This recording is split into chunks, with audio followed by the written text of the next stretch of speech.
Tim and Maryann and their kids make the perfect family. All her life, I think that's all she really wanted was to be a mother and a wife. He wanted a mother for his children. Sign me up. Or so it seems. Are you Daddy's new friend? Yay! Either I am their mother or I'm not. She goes, you think he's so wonderful, but he's not. I do not have a problem with my drinking. It was creating a concern for him and with the children. Inside the perfect home, all hell is about to break loose. I want a family. They are my children, and I will fight him for custody of these children. Love may be blind, and marriage bliss, but divorce is murder.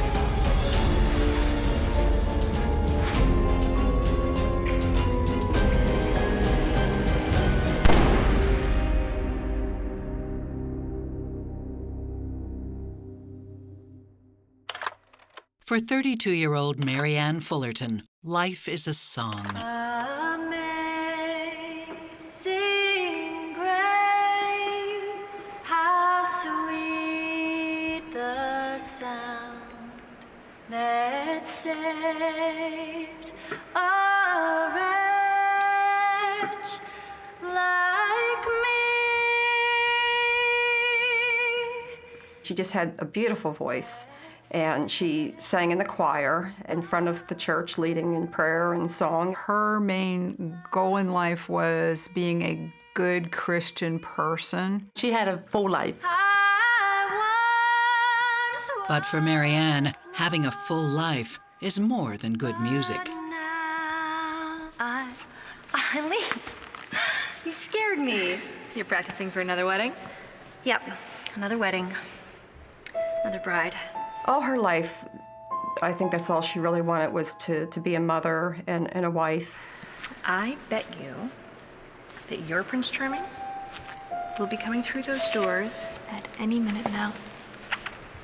Well, he better. I'm not getting any younger.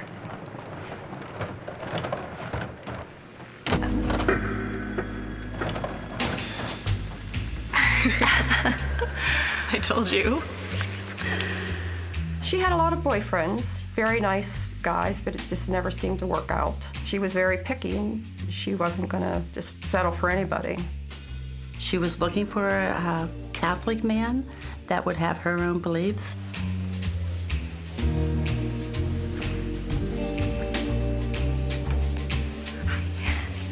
Oh, thanks.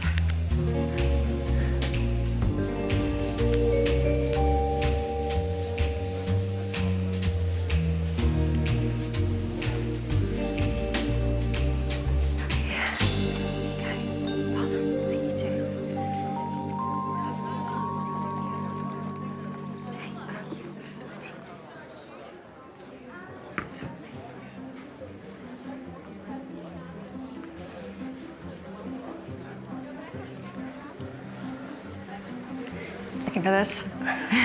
Yes, I was looking for some sugar. The sugar. I'm Maryann. Hi, I'm Tim. Hi, Tim. Hi. Are you new here? I just haven't seen you here before, and I pretty much know everybody here. Not that I've dated everybody here, but. I'm sort of new. I'm just moved back after my wife passed away.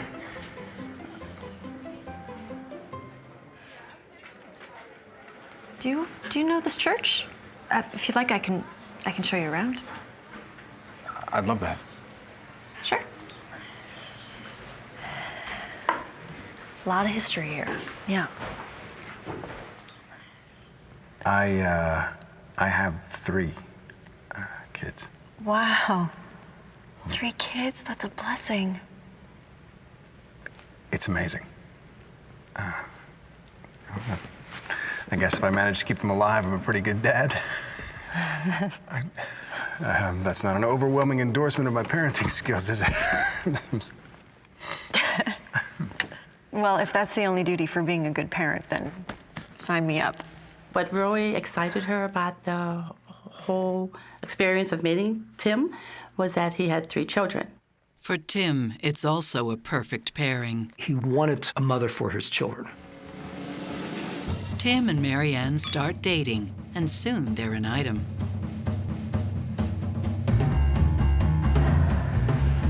You sure you're ready for this? All right, then. It's showtime. It's only a matter of weeks before Tim brings Maryann home to his parents, where he's living with the kids. Daddy! Hey. This is my dad, Bill. Nice to meet you. This is Toby, the youngest. This is Rick. This little troublemaker is Samantha. You gotta be careful with her. She can swallow you up with her big eyes. These 3 children look like Hansel and Gretel's. Everyone were cute, little blonde hair, almost like you feel like they would be dancing up the steps singing The Hills Come Alive with the Sound of Music. Are you Daddy's new friend? Well, he wanted us all to meet, so I guess that makes me more than just his friend, huh? Yay! She was just totally in love with the kids. Hi. So? Let's go inside, come on.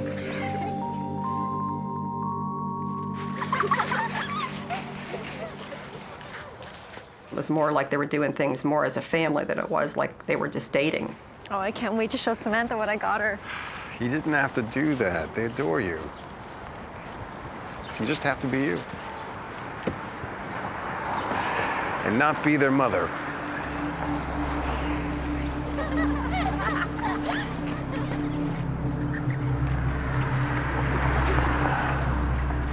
Just take the kids home, okay? While the romance may be rosy, the specter of Tim's wife, Elaine, casts a long shadow. I'm sorry about earlier. I can't live up to her. Is that it? No, you don't get it. It's not like that. So how is it? I loved her. The kids that loved her. But all she loved was the ball. Tim told her that she had a lot of emotional problems. Mom, where are you? Elaine was abusive to the kids from what Maryann had told me. Mom, where are you? It was a waste, you know? She drowned. She loved drinking more than the kids, more than me. That's what really killed her. Tim, I'm so sorry.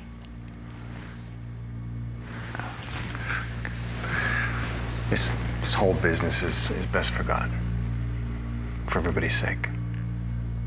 She told me never to say anything to Tim about it because it was just so hurtful, you know, that he just couldn't talk about it and don't ever bring it up.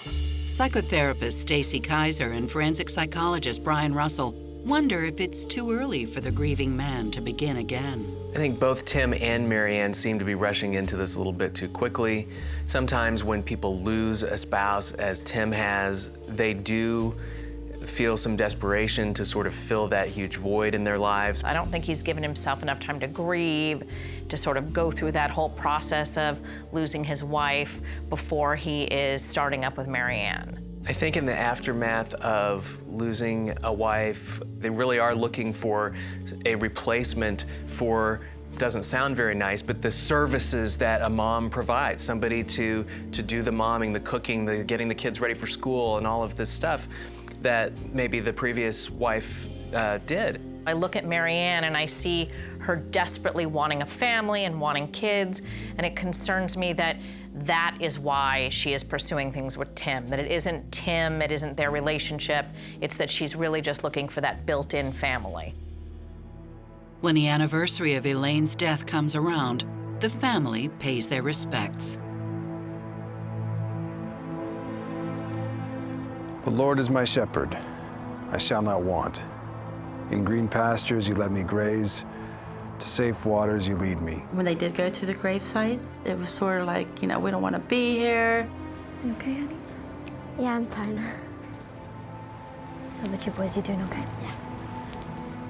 They're doing great. It's time to go, kids. Hot chocolate? Yeah. It made her feel really needed. And I think at that point in her life, she wanted more.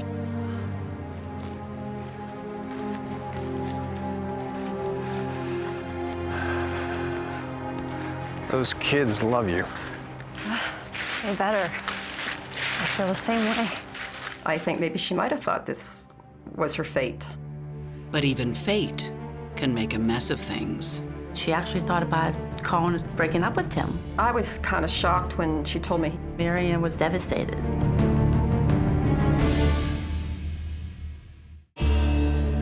Widower Tim Boczkowski and Maryann Fullerton have been dating just 6 months, and already Maryann's like a second mom to his 3 children. But Maryann also wants children of her own. Oh, would you look at that little one? Oh, so precious, right?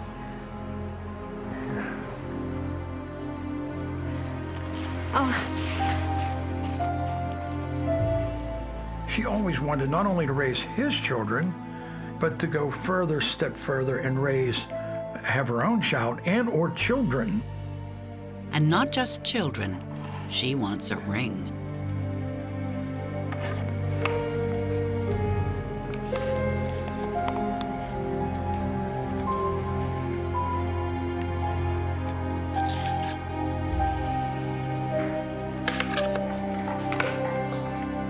But after months of waiting, Tim doesn't pop the question.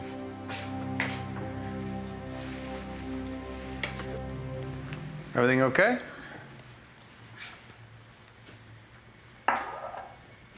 What are we doing here? I mean, really. We're having a wonderful time. I don't want a wonderful time. I want a family. I had a vasectomy. After we had our 3rd kid, we thought we were done. But surely there are ways to reverse this. There are procedures. I can't. It could kill me. Tim had a heart condition, and that was one of the reasons why he could not have the reversal on the vasectomy. But wait, It doesn't change who we are, what we have, right?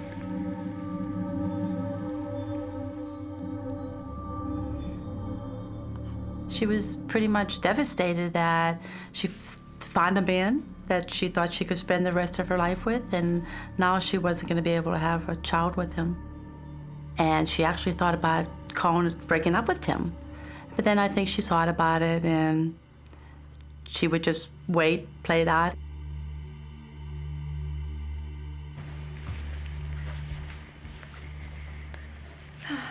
Hey, hon. You mind grabbing me a whiskey? Sure.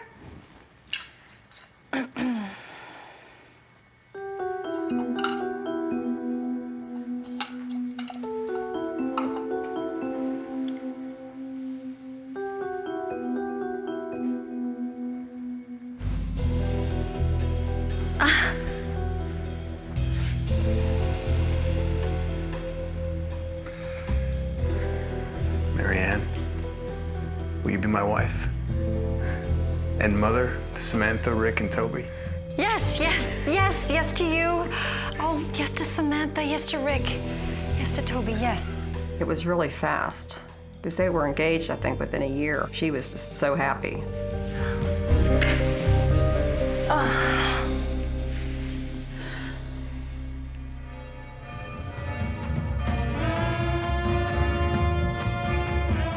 It was a beautiful wedding.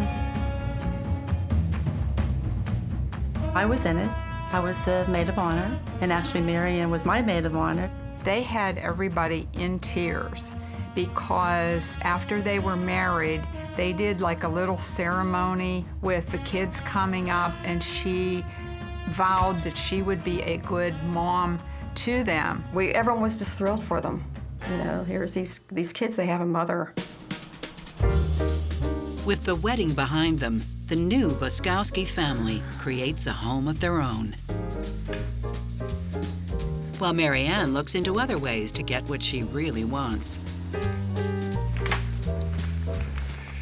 Hey. Hey. Hi. So, what do you think? I've been busy. It's great. Yeah. Is there anything better than a deer on a sweater? So I went to the doctor's today, and I got this. Remember we talked about the artificial Not now. insemination? Tim? He was against it. He didn't want to have any more children. He, had the vasectomy, and pretty much he just said that was it.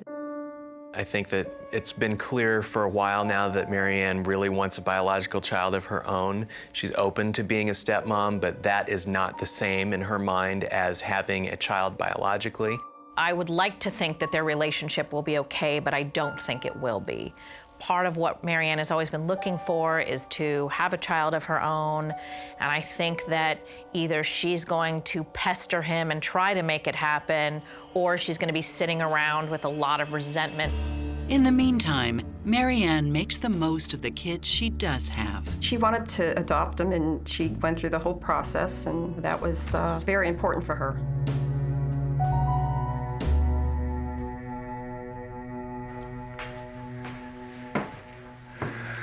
Hello?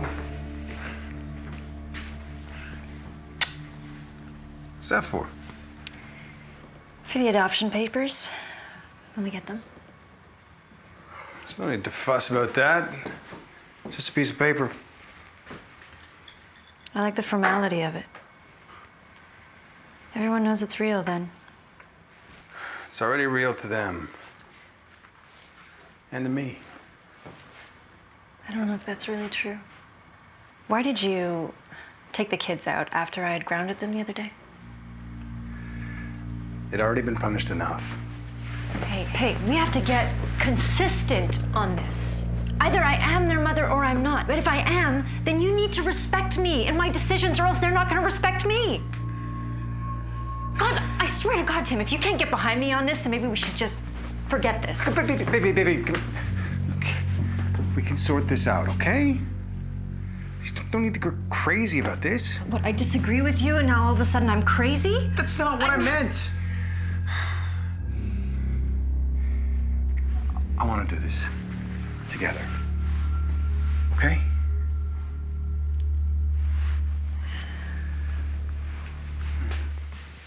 As planned, the adoption goes through right around Maryann's 35th birthday. But it will take more than a piece of paper to solve their problems. Or rather, Maryann's. You know what, hon? I think this also calls for a celebratory drink. You want to open up a bottle? He related she started drinking daily and too much. I think it's a bit early, don't you? Oh, not this again. No, kids, why don't you go wash If up? you say that to me one more time, I swear think to God. that you're having a problem with your drink. I do not have a problem with my drinking. Yes. You keep saying that, but there's not. I have one glass of wine a day. I think you're an alcoholic. I've seen it What? before. You're drinking every day. You can't stop. Where are you getting this from? Oh my God. Every day you come Come home, you on, drink a just- bottle of wine. It was creating a concern for him and with the children. They aren't the only ones concerned. Thank you for coming in. Some of the choir members suspected that she smelled like alcohol. Gay and I were blown away. As newlyweds, Tim and Maryann Boczkowski struggle with infertility. Tim is also struggling with how to deal with what he fears is Maryann's growing drinking problem. And in this, Tim's not alone. Thank you for coming in. I have a delicate matter I'd like to speak to you about. It's Maryann. Some of the parishioners have noticed that she's drinking more than she used to. A younger Maryann once made similar choices. We would go out to clubs and we would drink, and unfortunately, she was the one who got, pulled over for drinking, and she ended up having a DUI. I thought I was the only one who noticed. She's been drinking a lot more wine lately. Should I go get her? She's in the car.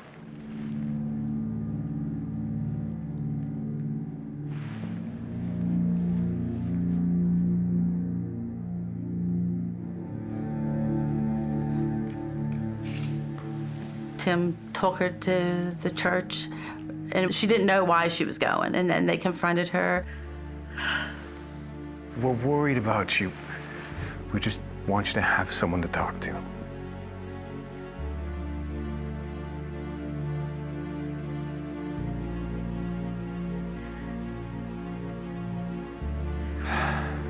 And she agreed at that time that she would have an evaluation, and according to the counselor, she was fine. She just needed to watch where she was headed with her drinking.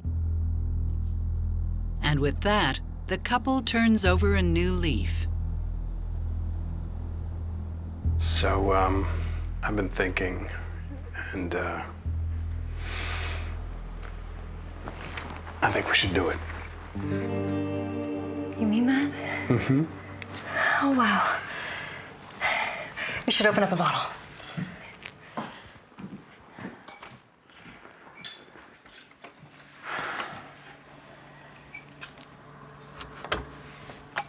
Of orange juice.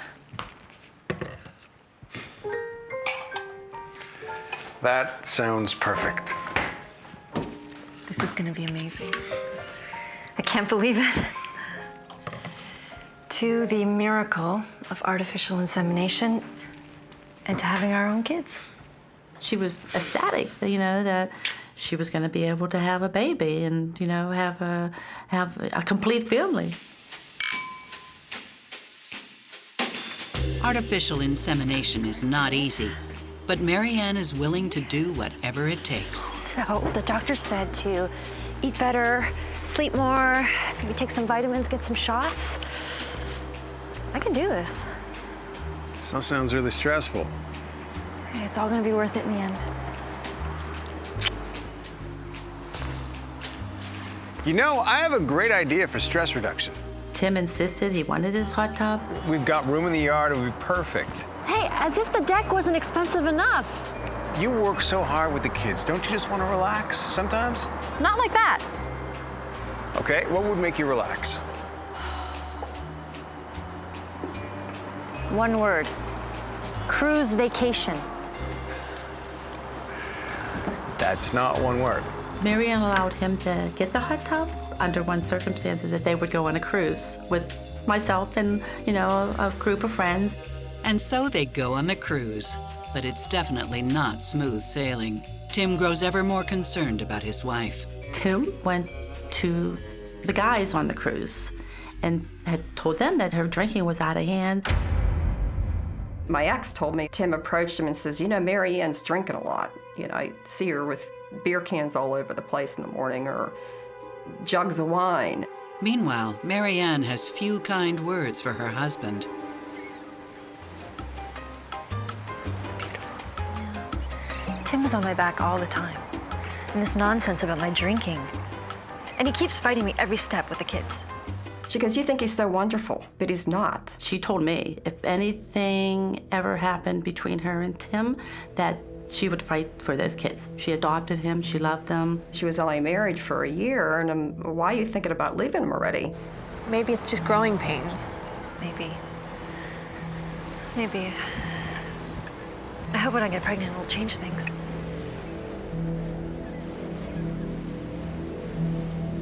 I just thought that it's a lot to be a single woman all your life, and then all of a sudden you're an instant mother of 3 kids.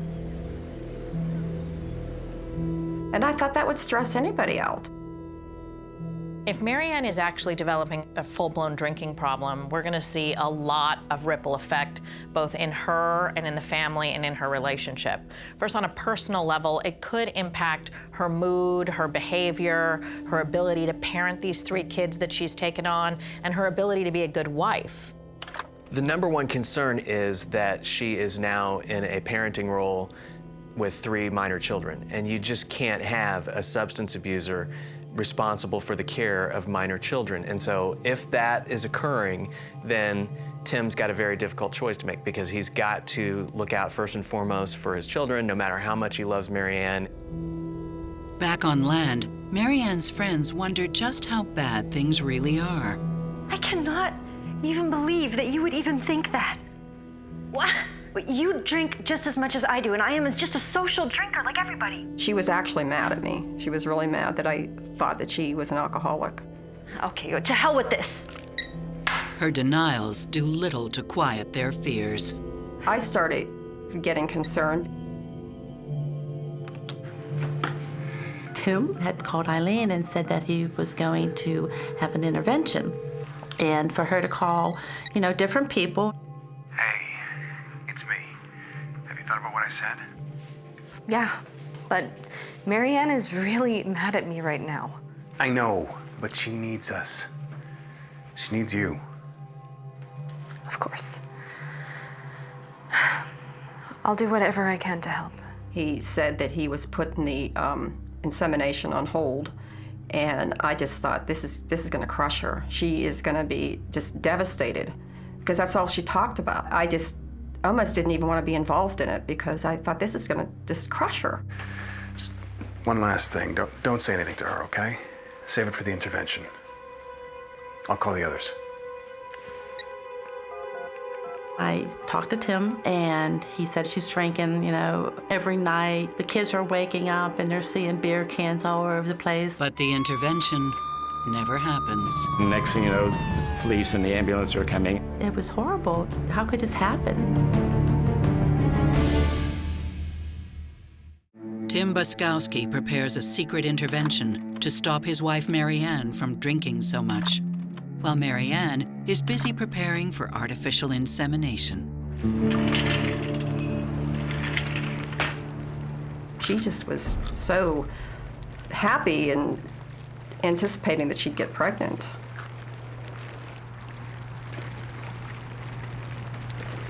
She has no idea what her husband is planning for her.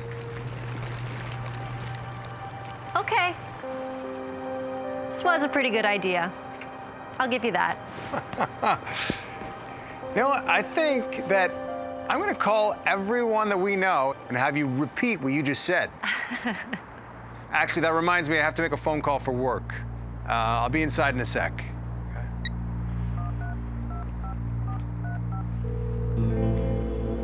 Hi, Eileen?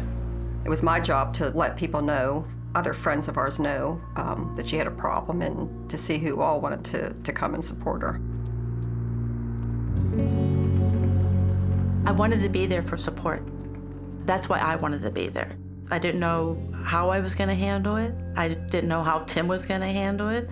I didn't know what was going to happen. Whenever somebody is contemplating the need for an intervention, as Tim is in Maryann's case, it's sort of a flashpoint. It's a tipping point, because it's the rare case in which the intervention happens and the person says, gee, thanks a lot, everybody. I really appreciate all the concern, and now I'm gonna go take whatever action you guys want me to go take. Sometimes that happens down the road a little bit, but usually what happens in the moment is there's defensiveness, there's embarrassment, there's resistance, there is a feeling of betrayal, and so it is a risky thing to do. I think an intervention that is just friends and family and doesn't have a professional at it is not an intervention. A true intervention where you're actually wanting to help someone and focus on their best interest has a professional person who knows how to facilitate it and guide it so that it is successful. And so it really looks like Tim has set himself up for failure. Just days before the intervention, evening falls on the quiet community of Ross. Hey, hon. You're gonna christen the hot tub.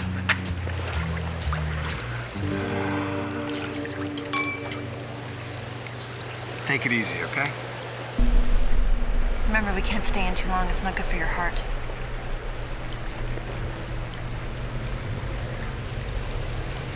That's not taking it easy. I need to relax, okay?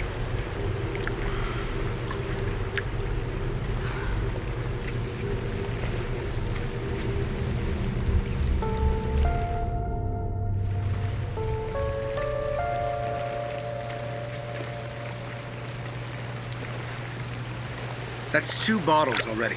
Okay, quit nagging me, Tim. I'm gonna go take a shower and change. Whatever.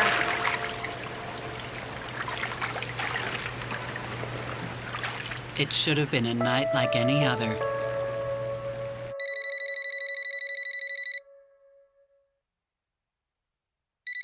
The phone rings. I pick up the phone. Hello? Wait, it's Tim. I need your help. Get over here now. Quick. I recognized the voice. I knew it was Tim. 911, what's your emergency? I need an ambulance. It's my wife. I think she's drowned. Yes, I think I have one.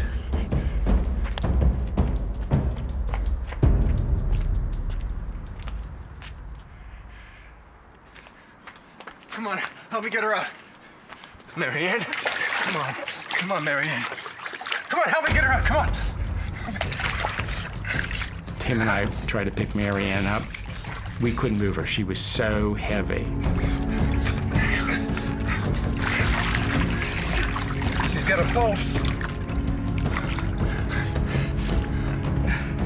Okay, give me the pump. Give me the pump. He was trying to do something with like a mouthpiece. He had one of those. Come on, Maryann. Breathe. Come on. Tim's apparatus doesn't work.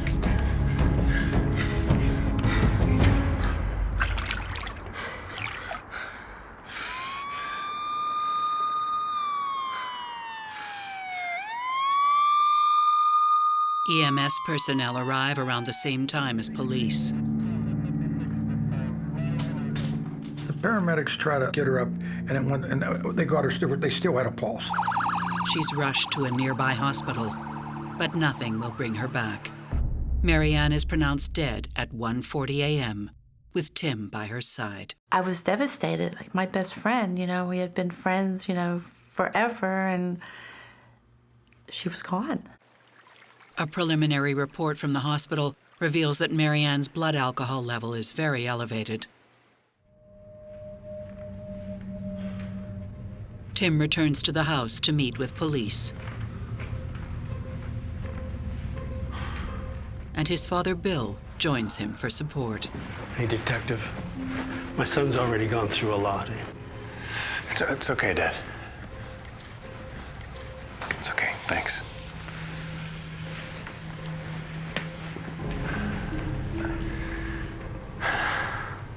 We were in the hot tub, and she was drinking again.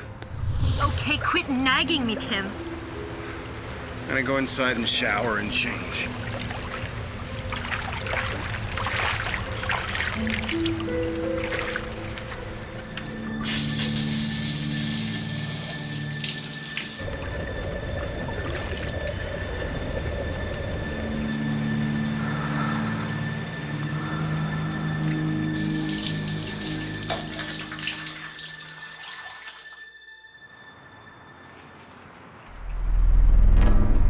Maryann, it's time to come inside.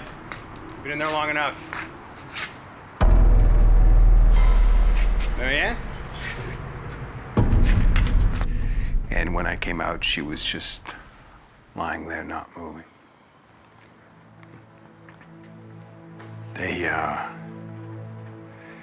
They couldn't do anything for her. And we lost her.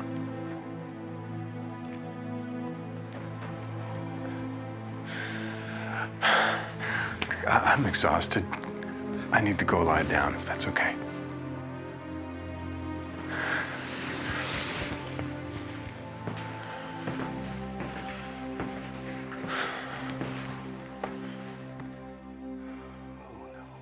Not again.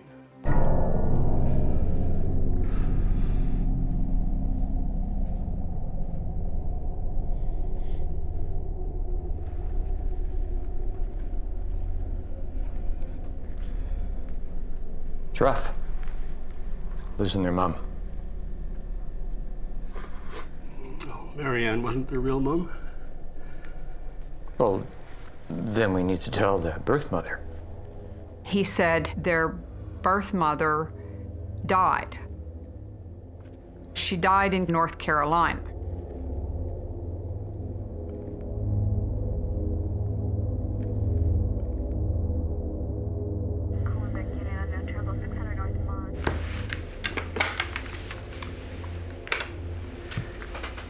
Give me the number for the Greenville, North Carolina police, please. Ask a dispatcher if they knew anything about a woman that had drowned in a bathtub or had been drowned in a bathtub. And they said they'd look around and call me back. Great, thanks. They got connected with Ken Brady, and they asked him what he knew about Boczkowski. It's a call Detective Brady has been half expecting for 4 years. He said, I've got the file right here on my desk. And when I was explaining to him what had happened, he explained to me that something similar had occurred down in Greenville. Not only did Elaine, Tim's first wife, die, she also drowned in the couple's bathtub. And the story grows stranger by the minute. One of the observations of the patrol officers was the bathtub was dry. He goes, yeah, that was pretty stupid of me. After Maryann Boczkowski drowns in her hot tub, police learn that Tim Boczkowski's first wife, Elaine, also drowned. Also in a tub. And the similarities between the women's deaths don't end there. Tim said his wife was an alcoholic. They were at a dance and she was drunk. He came home first from the party, and she stayed behind and helped clean up. So he was there when she got home. He was downstairs, and he hears some noise upstairs, and he runs upstairs and finds his wife. He knocks down the door. Open the door! Come on! Elaine, what are you doing? Wake up! Wake up! Come on! Hey. Wake up! Wake up! Come on! It was puzzling at the time, and the autopsy did not yield any answers. I think there was a great disappointment initially that it was ruled an undetermined cause of death. But Detective Brady in North Carolina never bought that her death was an accident. He wanted to launch an investigation as a homicide, with her husband Tim as a possible suspect. Detective Brady was stymied by, the autopsy. Now, why he kept the file on his desk, he believed it to be a homicide and thought there would come a day when he would need easy access to that file. We find out that Brady says he did this, and he sends him a Christmas card every year. So I went to the doctor's today, and I got this. Saying, Timmy, I'm still thinking about you. Remember we talked about the artificial Not now. insemination. Tim? Tim? And while an inconclusive autopsy killed the North Carolina investigation, police in Pennsylvania had better luck. Maryann had strangulation marks on her neck. I could actually see, it looked like fingertips around her shoulders, around her throat, that had turned black and blue since the death had occurred. That was pretty indicative at that point that it wasn't from a rescue attempt.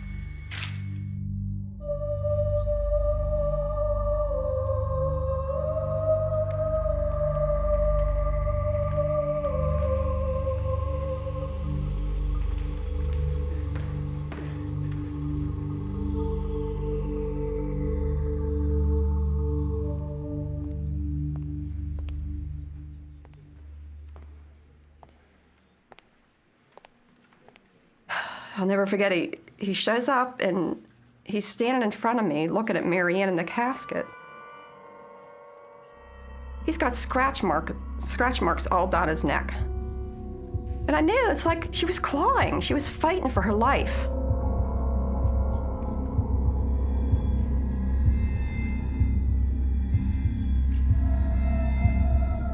It was so hard.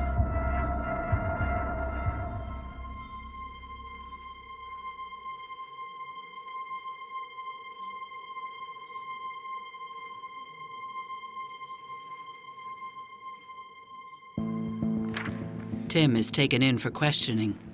He's more than happy to help. What happened to your wife, Maryann? She drowned. She was drinking.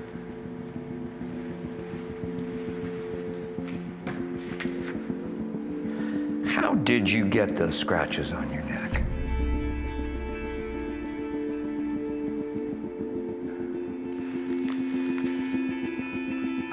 I don't remember. You know what? This is making me feel uncomfortable. You're not going to get good readings. We should probably do this again with my lawyer, okay? So when you ask for a lawyer, everything shuts down. A week after her death, Tim Boczkowski is arrested for the murder of his second wife, Maryann, prompting police in North Carolina to re-examine the autopsy report.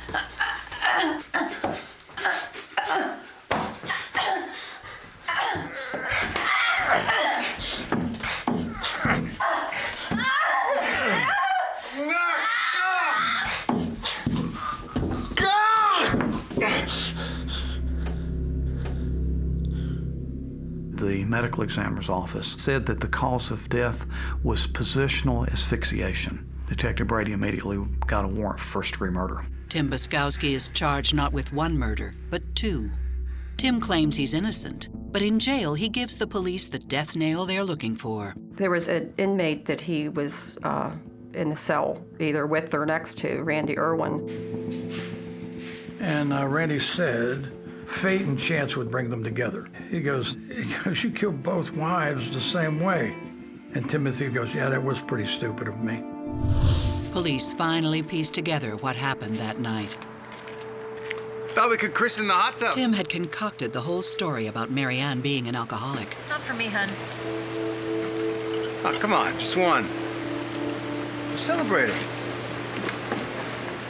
That evening, he had planned on killing her, and he got her drunk.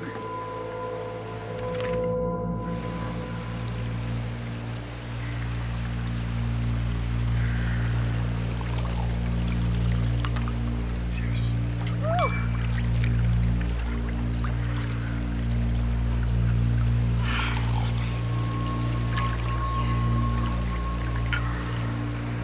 No, I'm okay. Come on. No, I'm not feeling so good. What do you mean? What's wrong? I'm just feel a bit off, that's all. Just massaging it. It's fine.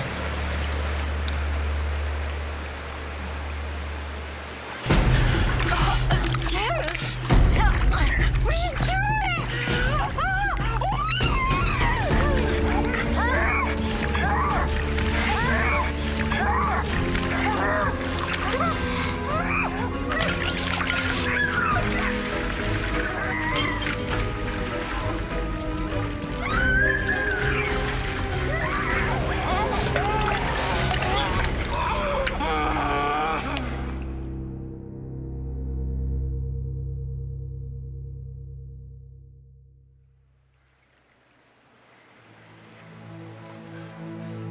A beautiful life violently snuffed out.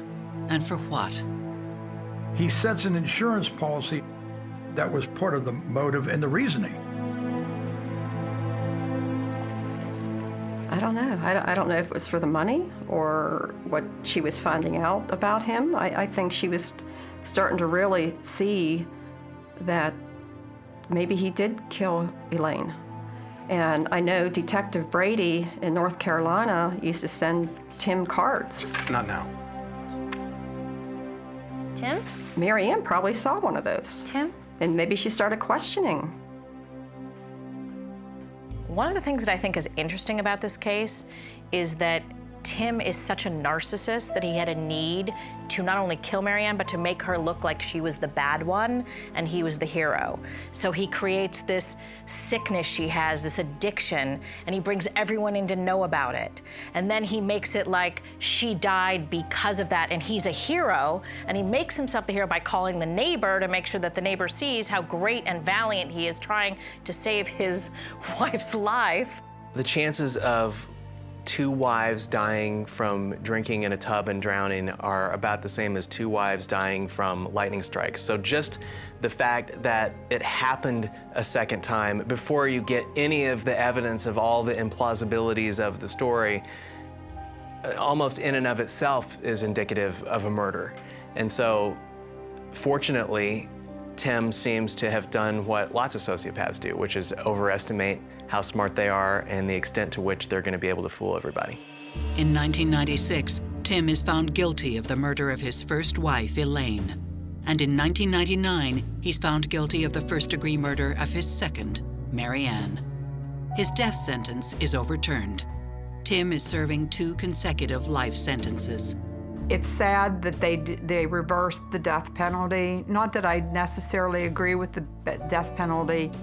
Maybe his rotting in jail for the rest of his life is punishment for him. But no punishment can undo the damage done.